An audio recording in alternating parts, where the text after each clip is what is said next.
Alright folks, welcome back. This is episode 8 of the Array Archive series. In this episode, we're going to be going over a good but confusing PD array, especially when you learn it from ICT, the rejection block. If you learn it directly from ICT, this is just my experience, me personally, it can be very confusing because when he teaches the rejection block, he teaches it in a very vague way. So you'll never truly understand the definition or how a rejection block truly forms. So here I am with another gem to teach you and how to properly find a rejection block, how it forms, and how to actually use it. In short, the rejection block forms, this might seem crazy, but it literally forms whenever price creates a high or low. I'm being so serious. I'm not even lying to you. I swear to God. For example, this low here, right? I'm going to show you exactly how it forms, what it actually is. Ready? So this is a low. Am I seriously getting a Discord call?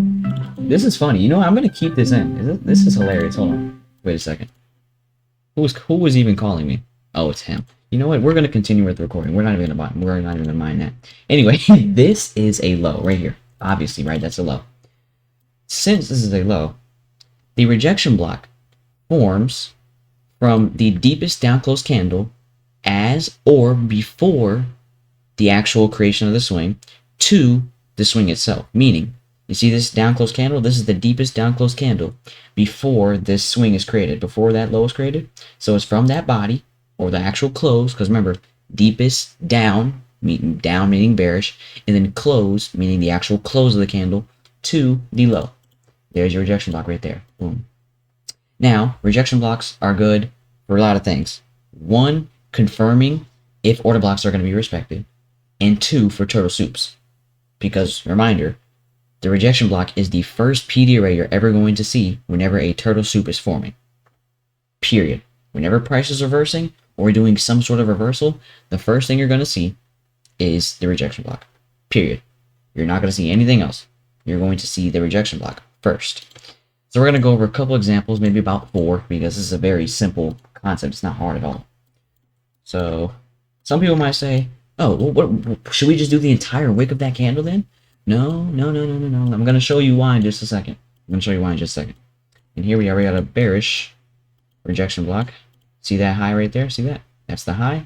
Deepest up close candle right there, the body, to the high. Boom. There's your rejection block right there. Nice, isn't it? That's your whole rejection block. It might be one of the weakest PD arrays, second to last of being weakest, but it's pretty good. I'm going to show you that in just a second. 2 more examples, okay? Just 2 more. I'm not going to make this too long, I swear. I'm not going to make this too long. So here we are. Here's that low right there. See that? That's the low. What is the deepest? Is this the deepest? Yep. Deepest. Wait, no. I'm looking for the deepest down close candle, right? Yeah, I'm looking for the deepest down close candle. I'm tripping.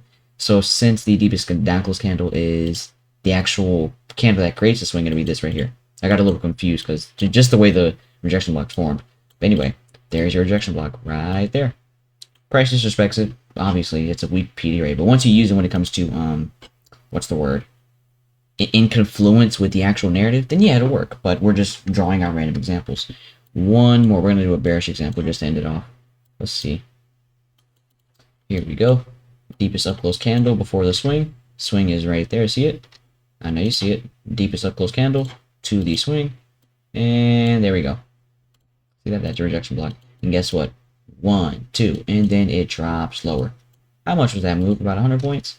Yeah, well, no, 150 points. My bad. Just market had to correct me. My bad. 150 points. That's my fault. So, like I explained earlier, some of you might think, oh, why don't we just do the whole wick?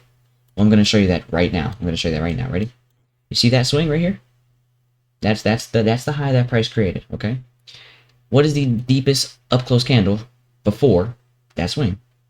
This one right here. To the swing is your rejection block. You're probably like, oh, so if we highlighted the wick of the candle that created the swing, that wouldn't be the rejection block, right? Yes, you're correct. You are completely correct. So that's what we do from here, which is the deepest up close candle, to the actual swing, which is your rejection block. Pretty cool, isn't it? So now you understand why I say that, right? Okay, you understand why I say that. Now, let's go to the order block part. How you can use rejection blocks to confirm if a order block is going to be respected. So first of all, we have to find a order block, right? Here's one right here. These two candles, consecutive down close candles right here, as the order block. Draw that out. As you can clearly see, price hits it right here, but hear me out on this, right? See that rejection block? Deepest down close candle to the swing right there. Boom. Now, I'm gonna ask you one question. Does price touch the rejection block? Nope. Nope. Some may say, oh no, it's gonna respect order block. Look how it did it. It didn't even come close to the rejection block. But here's the thing. Did it reach the rejection block? No, it didn't. No, no, it did not even close. So when you see that, that is going to tell you that, oh, there's a higher chance of this order block being respected, in which it gets respected a lot, actually. Matter of fact, the next candle shoots up 300 points. Well, no, my bad, 378 points. Yeah, I had to include that 8. You want to include the 50 cent? Or the 50? 378 and 2 ticks. Pretty crazy. Yeah, I know. Right after the order block got touched. Without touching the rejection block, mind you. One more. I'm going to show you one more. Just so I can really, really show you that price is not random. Not at all. I'm going to do one more. Okay, you ready? Let's see if I can find one where price actually touches a order block. If I can find one anywhere. Not one there. Give me about 30 seconds here. Not bad, guys. Give me about 30 seconds. Saying 30 seconds reminds me of that one scene from GTA 5. Not scene, but that you know when Trevor says 30 seconds, so make the most of it. That is funny. Okay, here we go. We have, oh wow, this is a very weird rejection block and order block type situation, but here we go.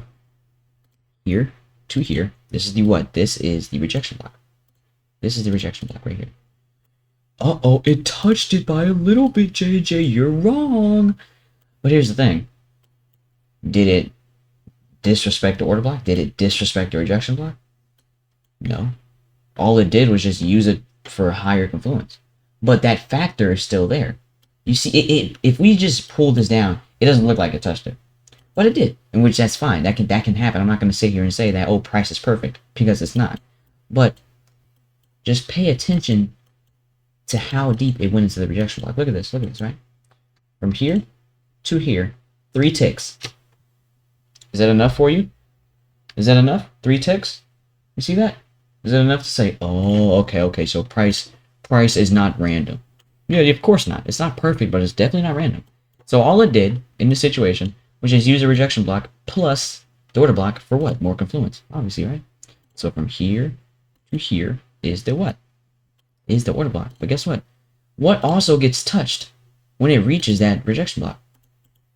The equilibrium of the order block. Oh, see that?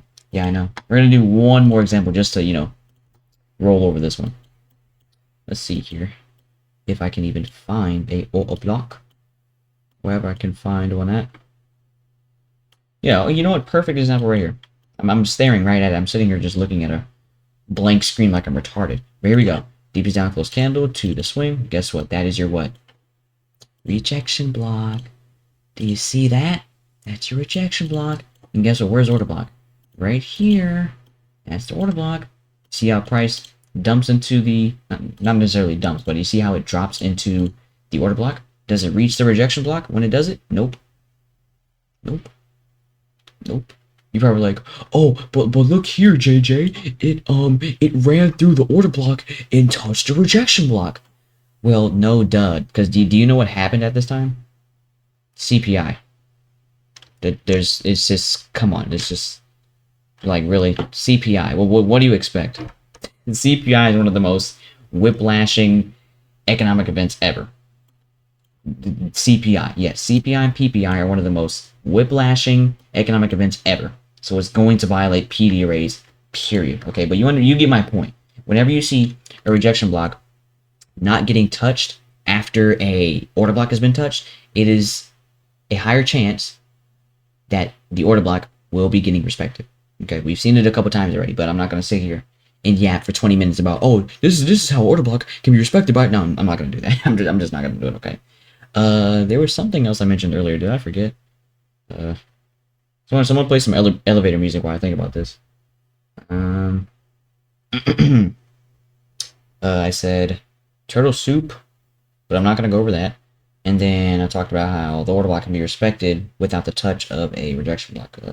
I guess this episode is over with then. A very short episode. My goodness. Anyway, this is the end of episode 8 of the Array Archive series. We went over rejection blocks in this video. I hope I taught you the rejection block pretty well, because it's a pretty simple concept, but learning it, well, me personally, because, I had to learn directly from ICT. I get all my knowledge from the source. So I hope I taught you this well. I hope you can use it when it comes to these rigged markets, and I'll see you guys in the next one. Good luck and good trading.